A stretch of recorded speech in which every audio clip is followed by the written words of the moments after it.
And to lead this discussion, allow me to welcome our esteemed moderator, the Executive Director of the APEC Secretariat 2019-2024, Tan Sri Datuk Dr. Rebecca Fatima Santa Maria, onto the stage. Please give a round of applause.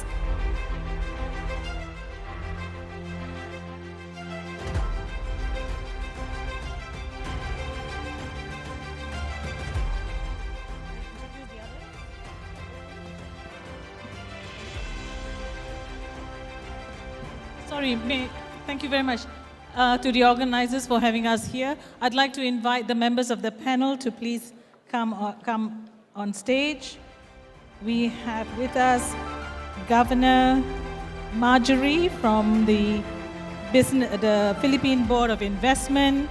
We have Tengku Zafrul, the Chairman of Malaysian Industrial Development Authority. And we have Watanabe-san, the President of the Economic Research Institute for ASEAN and East Asia area. And we have with us Kun Chartsiri, the President of Bangkok Bank, and Mr. Mark Lee, Vice Chairman of the Singapore Business Federation. Okay, we're all going to have to settle down. So first of all, thank you to the organizers for having us here. And good afternoon to everybody. Thanks for staying on for this panel discussion, which is focused on trends shaping ASEAN economic evolution and its global positioning. I'm sure the whole day today we've heard about great power rivalry and intense competition and fragmentation and all the buzzwords. But here's the thing, ASEAN's global position is no longer just about big powers deciding. It's increasingly about the choices we make ourselves. Yes, our demographic dividend, our strategic geography, and our long-standing stability give us a strong foundation. But the real test is whether we can deepen our integration, align our development and industrial policies, and strengthen the way we coordinate institutions. In other words, can we show the world that, and he's been quoted a couple of times today, that Thucydides was wrong, that the strong don't always dictate terms, and the so-called weak don't simply have to endure. And that's what this session is about, the trends shaping ASEAN's global standing and policy choices that will determine whether we turn our potential into long-lasting economic and strategic influence. I'd like to share with you that the ASEAN Geoeconomics Task Force report last year makes this very clear. Revitalizing our regional markets means working on both sides of the equation, the supply and demand side. The report is available on the ASEAN website as well as the Trade Ministry's websites. On the demand side, on the supply side, we need to boost productivity, build resilience, and coordinate policies so we can withstand shocks, manage sudden import surges, seize opportunities from global supply chain shifts. On the demand side, it's about nurturing a confident middle class, driving domestic consumption, and supporting homegrown industries so that we're not overly dependent on external demand. So with that in mind, I'd like to invite our panelists to help us unpack this idea that ASEAN's future will be shaped more by our own strategic choices than external forces. So let's get started. We'll start with Governor Marjorie Ramos-Samaniego, Governor of the Philippine Board of Investment. As the Philippines prepares to take on the ASEAN chairmanship this year, what reforms would you put on top of the agenda? In particular, how can we enhance productivity, deepen coordination across ASEAN's manufacturing base? Thank you. Thank you, Dr. Rebecca. Let me just state, the Philippines chairship theme is navigating our future together. So in navigating ASEAN's future, in enhancing productivity, and deepening the coordination across ASEAN's manufacturing base this year, key reforms will focus on advancing digital integration, strengthening regional connectivity, and fully embedding MSMEs into the ASEAN's economic architecture. Okay, so this will include, first, would be the signing of the ASEAN Digital Economy Framework Agreement, the ASEAN Declaration on Responsible AI Implementation and Regional Coordination, advancing regional payments connectivity. Obviously, this will make manufacturers' operation more efficiently across borders. Also, as the first ASEAN chair in the ASEAN Economic Community Strategic Plan 2026 to 2030, the Philippines is committed to ensuring that our chairship will ensure a strong foundation for the decades ahead. First is we have the AEC that laid out the strategic measures, which will include enhancing regional industrial potentials through enhanced cooperation, intensified knowledge transfer, and seamless cross-border technology. We also would wish to ensure the competitiveness and the relevance of ASEAN into the regional and global market through having more, moving just beyond the traditional sectors, but harnessing as well its potential into emerging sectors such as the healthcare systems and advanced manufacturing. Part of AEC, Priority Economic Deliverables, is also to develop within ASEAN the semiconductor industry and make the ASEAN an investment destination. This is, we could see it from the viewpoint where global production hubs shifts away from high-risk regions, and ASEAN has emerged as a strategic alternative. So its proximity to East Asia's semiconductor leaders and its geopolitical neutral stance make it a strong base for firms to go into the ASEAN. So equally important would be embedding MSMEs into the regional manufacturing and innovation networks. And we have the proposed ASEAN Charter of Excellence for MSMEs, which can drive digital adoption, upskilling, and access to market. So these are the reforms that will allow manufacturing ecosystem whereby large firms and SMSEs are brought together to benefit from scale, interoperability, and responsible innovation, reinforcing productivity, resilience, and inclusive regional growth. Thank you. Thank you very much. I think what you've explained is really areas that we really need to focus on. Personally, I thought DIFA should have been implemented sooner, but always sooner, better sooner than never. So we look forward to DIFA's implementation, the Digital Economic Framework Agreement. Yeah, thank you so much.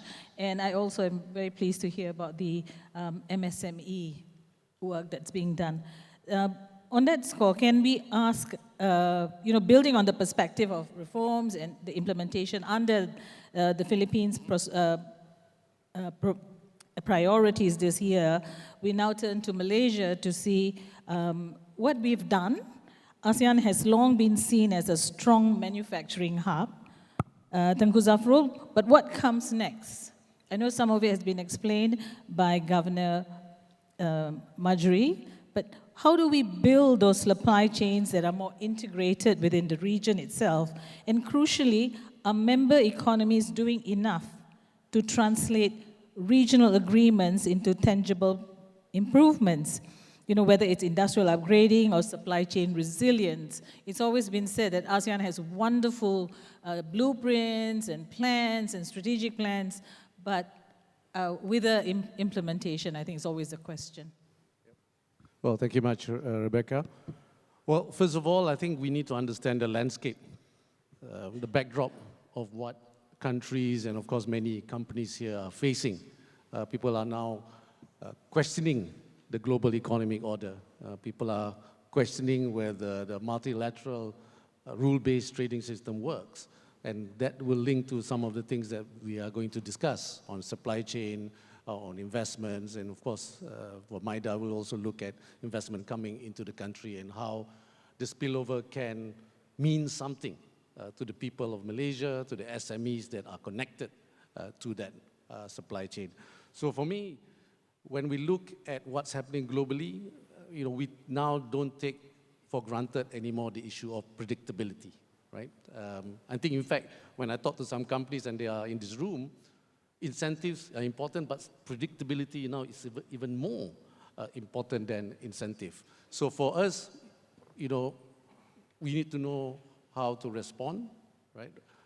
So for Malaysia, for example, we just came up with a new incentive framework a few days ago to see that, you mentioned about plans just now, and when we heard from the minister just now also about plans. Malaysia has many plans. We have National Energy Transition Roadmap. We have the National Industrial Master Plan. And last year, when Malaysia chaired ASEAN, we came out with the ASEAN Economic Blueprint. But what are these plans? These plans mean nothing if there is no execution. And that's always been the case for plans. I mean, companies will come out with their vision, with their transformation plan. Your BCG or McKinsey will do the plans for you. But at the end of the day, it's execution. So for ASEAN as well, if there is no political will and no discipline to execute, that means nothing, right? So, and the other thing, you mentioned about Digital Economic Framework Agreement. Hopefully, Philippines chair this year, we will conclude that. It's important because Digital Economic Framework Agreement brings into the economics, to the trade, SMEs, digital economies, because intra-trade in ASEAN is very low, below 25%, although some of my ASEAN friends here in the Secretariat will say that it's still good given the challenges. We have ASEAN Trade and Goods Agreement. We have many FTAs, but why is it not working? It's because of the non-tariff barriers, right? The tariff can be 0%, but then when it comes to customs, when it comes to guidelines, there are a lot of problems. We can't even move people from one company to another company which is part of the same group. I think, for example, Bangkok Bank, if they want to move one officer from Thailand to Malaysia, they have to go through various processes when it's actually in the same company, right? So similarly, for ASEAN, we need to integrate better. The non-tariff barrier has stopped. Let's say, I saw someone from Google here come to Indonesia. They want to have a product made from Malaysia or Thailand. We should have a way where any ASEAN products, therefore any ASEAN SMEs or companies, can supply to another company that is investing in another ASEAN country, especially companies that will create the right spillover across ASEAN. This time we will have policies where, you come to Indonesia, you must give to only Indonesian SMEs. So can we expand that? Malaysia is also at fault. As chairman of MIDA, we also encourage spillovers to Malaysian companies, but we need to think bigger, right? Given the geopolitics, the landscape that I started off with. And, RCEP, Regional Comprehensive Economic Partnership Agreement, these are agreements which means nothing if it's not being utilized to the fullest by Malaysian, or in this case, ASEAN companies. So if really, we need to fix inside intra-trade ASEAN, especially non-tariff barriers. People are now talking about supply chain resiliency as supply chain security, and no longer just about economic, commercial viability of that supply chain. Of course, it's still important, but, they are talking about, not competing just on cost, but at the same time, for ASEAN companies, I think I echo with many thoughts that have been shared in this conference, that we ourselves need to strengthen our fundamentals, right? At the end of the day, digital economy, the talent, talk about sustainability, etc. So I think for us, ASEAN, people talk about ASEAN neutrality, our posture towards being neutral. Of course, ASEAN believe in ASEAN centrality, but it all means nothing if execution and integration is not realized. So then, that's in a nutshell, in my view, of where ASEAN have to improve going forward, because attracting investment is important, but ensuring the outcome of the investment is also important. Yeah, thank you. We've been talking about non-tariff barriers in ASEAN for as long as I can remember, and there's a lot of work to be done.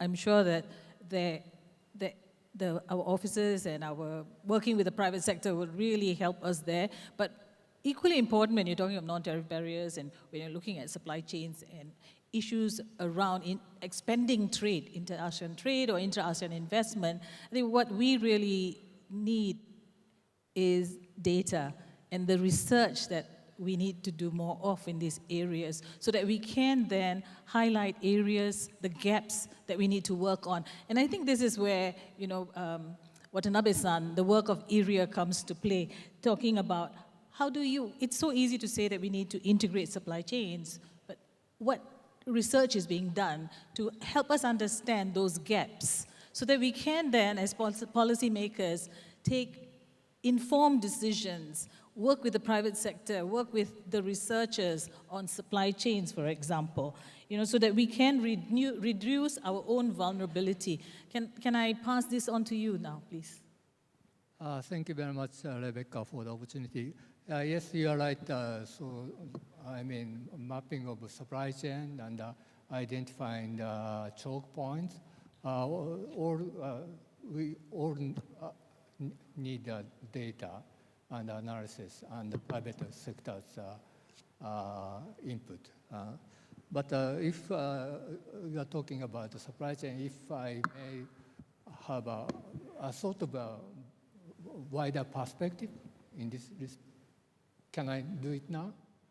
I think the main lesson that ASEAN relevance in this global economy now depends on whether integration moves to a new height.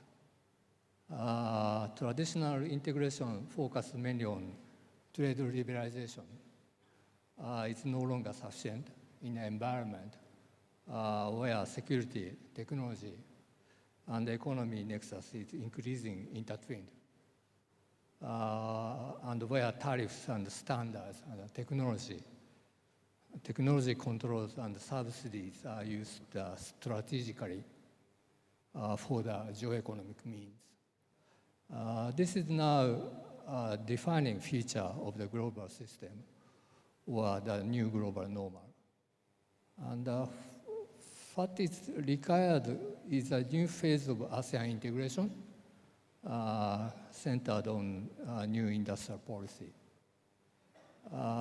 This new industrial policy moves beyond traditional deregulation or low-tech manufacturing to focus more on strategic areas, clean energy, semicon, AI, digitalization, with deliberate investment in R&D, skills development, the resilient supply chain.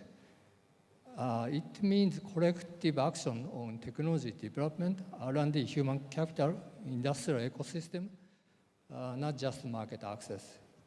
Without this shift, ASEAN risks remaining integrated only at the surface level, while strategic decisions are made elsewhere.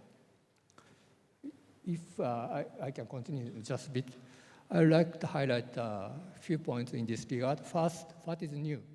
What is new industrial policy? Traditional industrial policy focuses primarily on value-added market competitiveness and productive efficiency. But the new industrial policy must add resilience, security, geopolitical agility, sustainability and innovation, human capital, inclusion as essential objective. That's number one. Second is, ASEAN need a coordinated approach to a new industrial policy. Economic scale is critical.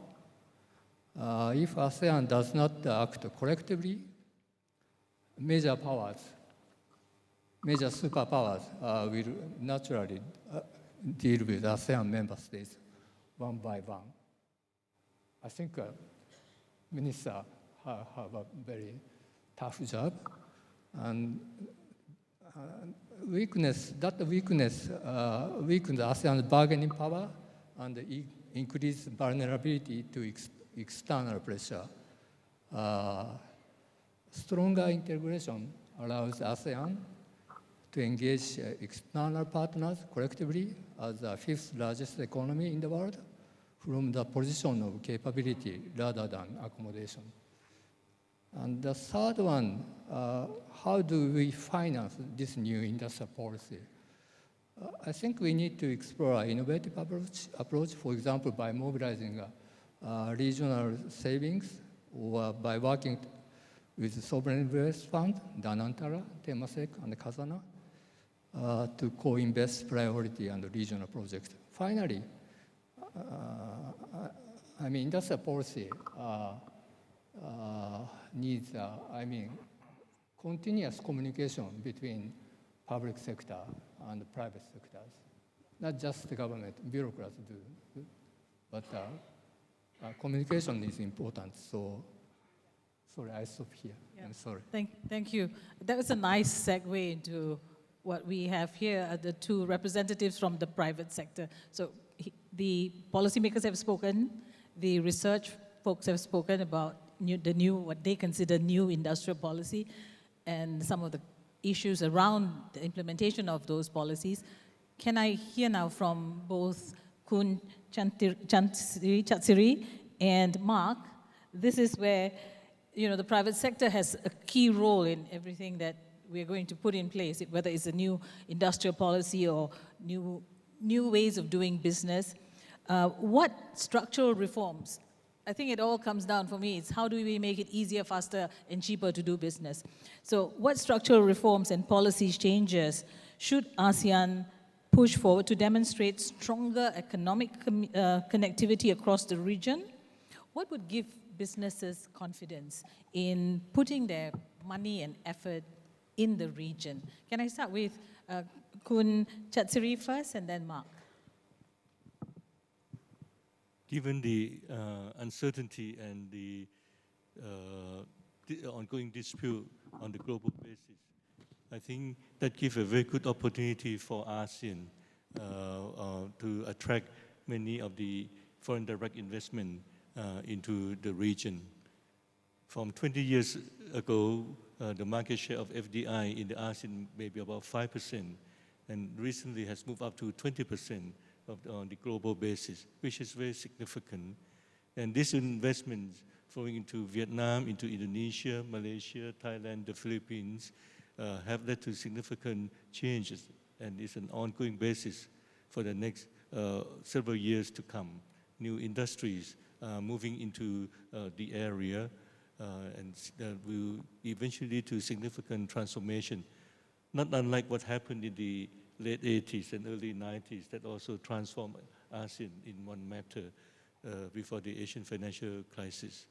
So through that process and with the concept of the AEC, ASEAN Economic Community, if we could really make it as a one single market so that the scale of the 660 million people with GDP of some $4 trillion US, then would make this location to be a great location for production, manufacturing, and also export-oriented. At the same time, the domestic consumption and with the rising per capita income also lead to significant requirements on the consumption side. So new businesses also emerging. And also with the different levels of the demographic pattern across different Asian countries, ASEAN countries, then can make good advantage of the comparative advantage that each member has. I think these are quite important to move forward into the future. Thank you. I think I will offer 4 C's. I think first is clarity. I think Tengku has already mentioned just now, clarity in terms of investments, rules. I think the second is, of course, clarity in terms of standards.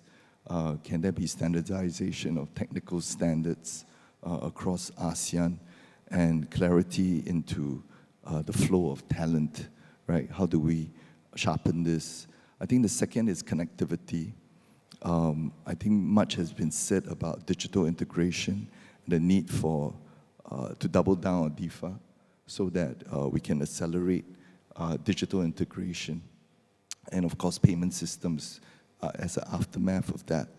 And connectivity in terms of infrastructure projects where ASEAN can basically work together. I think today, in the morning session, we also talk about special economic zones. I think, manufacturing and sourcing today is happening across global value chains. And I think the need for operationalizing platforms whereby you have SEZs across ASEAN, that businesses have options to quickly pivot as rules starts to change is important. And I think the second C is capability. I think we talk a lot about talent development within this entire seminar. And I think that it is important, how do we align vocational education with strategic industries that ASEAN is trying to build. And I think one final C that we'd like to talk about, which is care, right? I think the theme of today's topic is extremely important. We're talking about care for inclusive growth. So, for businesses to be sustainable, we need to ensure that there's inclusive growth within ASEAN and there is shared prosperity as well. Thank you. Thank you. We've spent a bit of time on ASEAN, but I think the session today is also about Indonesia.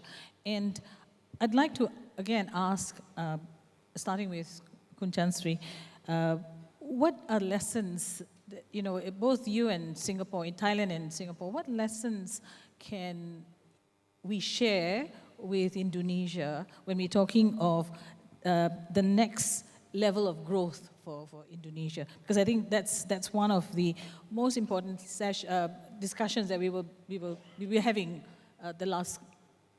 all of today and more in tomorrow.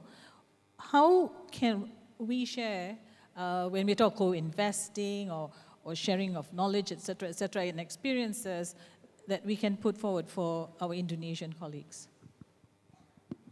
Singapore has been the leader among the ASEAN countries and always push for higher standards. I think that standardization, as referred to earlier, will be very important so that we'll be able to make good use and push the size of ASEAN to the advantage, and then make use of the comparative advantage that different country members have.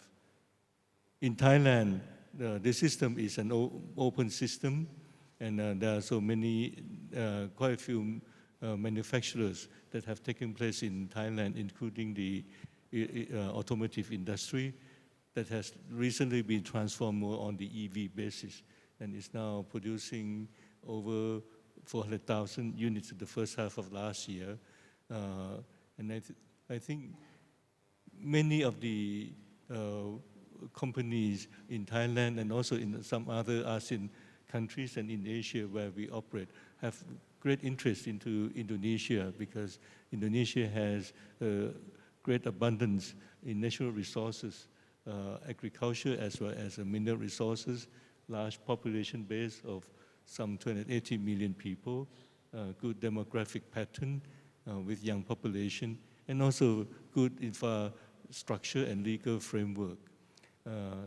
Many investments can come. I think if Thailand, Malaysia, Indonesia form the economic corridor and then have the movement of trade and investment and people into the region using the connectivity of the ASEAN side, this will also be quite a significant portion that could lead to further activities that would move ASEAN to another level. But obviously, Indonesia is the most important country, is the largest in ASEAN, twice the size of Thailand, and have the very large population base, which is also a very strong base for the domestic consumption as well. Thank you. I think for some best practices that we may mutually share, I think the first for me would be, I think in Singapore, we've recently set up the Pro Enterprise Office, and today's discussion, we talk about Indonesia trying to de-bottleneck regulations. And I think within Singapore, the Pro Enterprise Office works closely with the business community to identify regulations that are probably bottlenecks or can be improved, can be optimized so that we can speed up things to make us more competitive. I think that is applicable for any of the ASEAN countries. I think the second thing is we talked a lot about the move into AI or semiconductor, and that is very energy intensive. I think there's opportunity for ASEAN grid, power grid, to be continuously to double down on that. Not just for energy resilience, but the fact that, you know, in the future there will be a need for green pathways for energy. And I think ASEAN Power Grid allows us to address that. I think the third is, of course, in terms of talent development. I speak a lot on that because, again, I think that you've got to match strategic industries with the right vocational talent. And in Singapore, we've been doing that quite actively, even encouraging our mature workers to continuously improve through a skills future ecosystem. How do we identify future skills and continue to help our workers to upgrade, whether you are a junior worker, a senior worker, or a mature worker? Thank you very much. As I sit through today's sessions, these topics keep coming up, the same topics if you're talking, the deregulation, looking at your regulations, looking at competitiveness, looking at how do we standardize our AI regulations, for example, our AI guidelines. That's coming in from the private sector. Can I understand how the public sector is dealing with this? And I know you've talked about it, Marjorie, about what you're doing for this year as a priority in the AI side of things. And maybe Tengku Zafrul, what we did during Malaysia's year in some of these areas of non-tariff barriers and deregulation. And I know, Watanabe-san, from your side, there's been work done on helping ASEAN surface for ASEAN member states some of the bottlenecks that the business side has always been telling us, can you please deal with this? How much more work is being done in these areas? Can I start with Marjorie, please, on the work that we're doing with AI this year?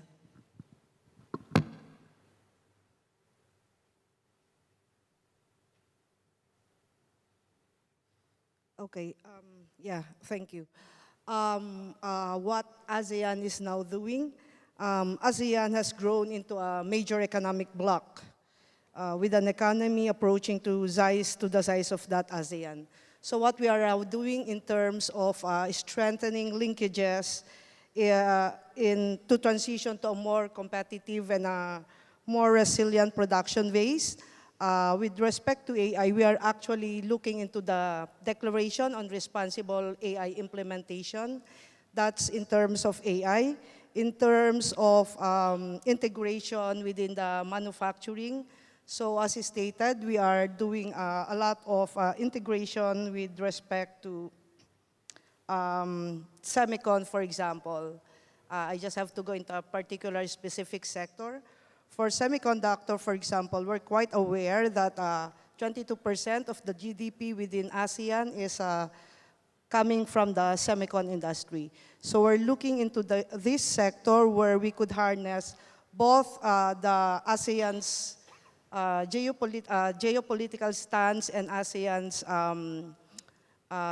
expertise on on all of these phases of the industry, to be able to really place the ASEAN as a semiconductor investment destination.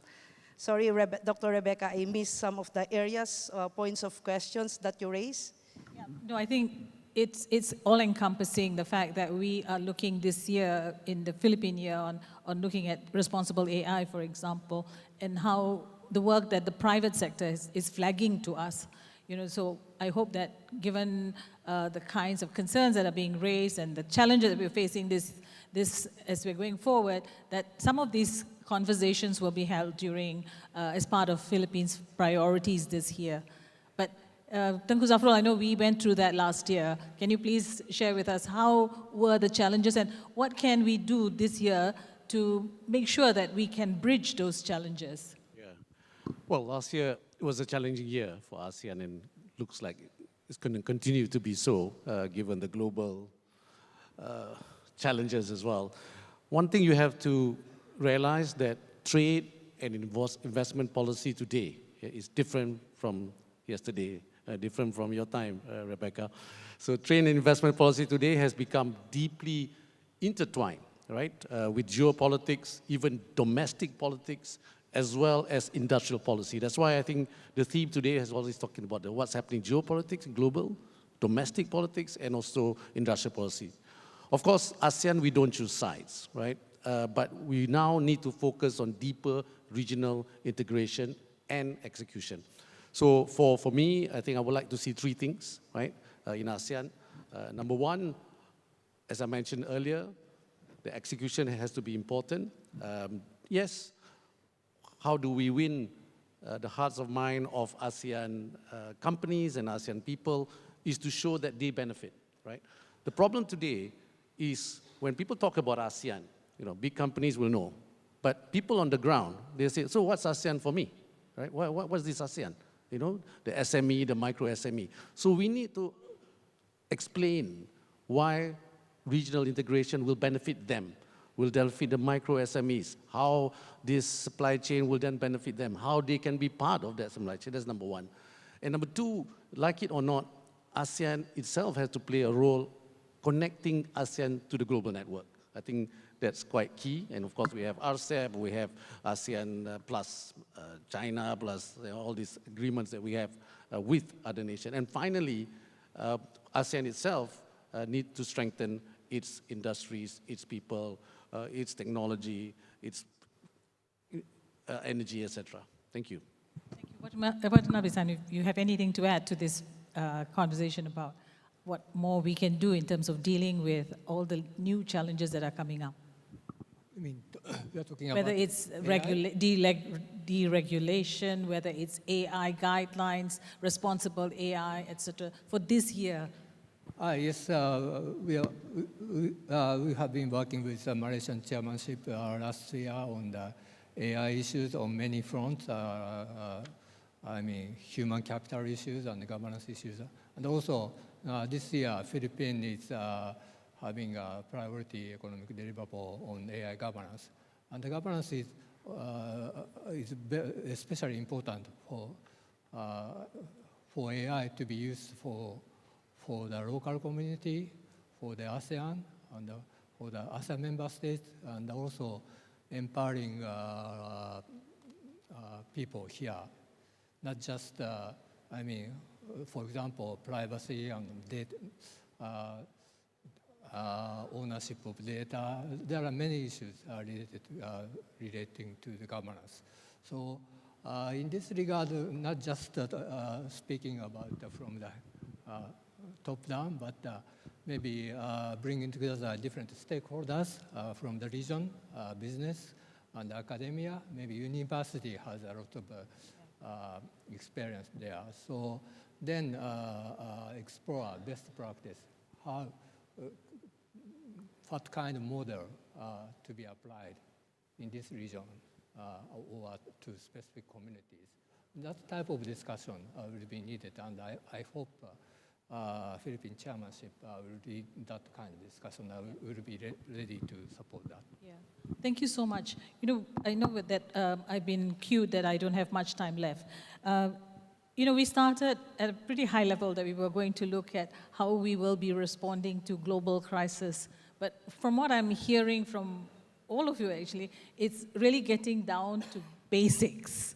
One is making it easier to do business, whether it's looking at deregulation, looking at communications. And I like what Tengku Zafrul says. The big companies know about ASEAN, but it's the person on the street, the MSMEs, they'll ask you, what is ASEAN? So clearly, while we're talking big picture stuff, we have to really drill down into what matters for the average ASEAN person. So I think that's an important takeaway from this session. Even as we're talking of the big stuff, we really need to get our act together and make sure that all the work that we are doing, and we are doing a lot in ASEAN, how do we make sure that it is translated? So when folks say, oh, but what has ASEAN done for me? It clearly is a reflection of our inability, that we've not been successful in translating all the good work that we've done to help folks understand that if we did not have the ASEAN Free Trade Agreement, you would not have that flow of goods. If we did not have discussions at the table, difficult discussions, the ASEAN Free Trade Area would never have materialized. The ASEAN investment agreements would not have materialized for businesses. They benefit from the free trade agreements, from the arrangements, but yet it is not a reality for them. So clearly, my main takeaway for my friends from the Philippines is, let's step up communications so that folks on the street appreciate what we've done, that we engage more, engage not just with big business, but also with small business, and I like what you're going to do with MSMEs. And my passion is engage with the young. And I hope that, the inclusive ASEAN that we talked about last year continues to be part of our agenda this year and going forward. So on that note, thank you so much. I know we've run out of time. Thank you so much for your patience, and thank you to the organizers. Over to you.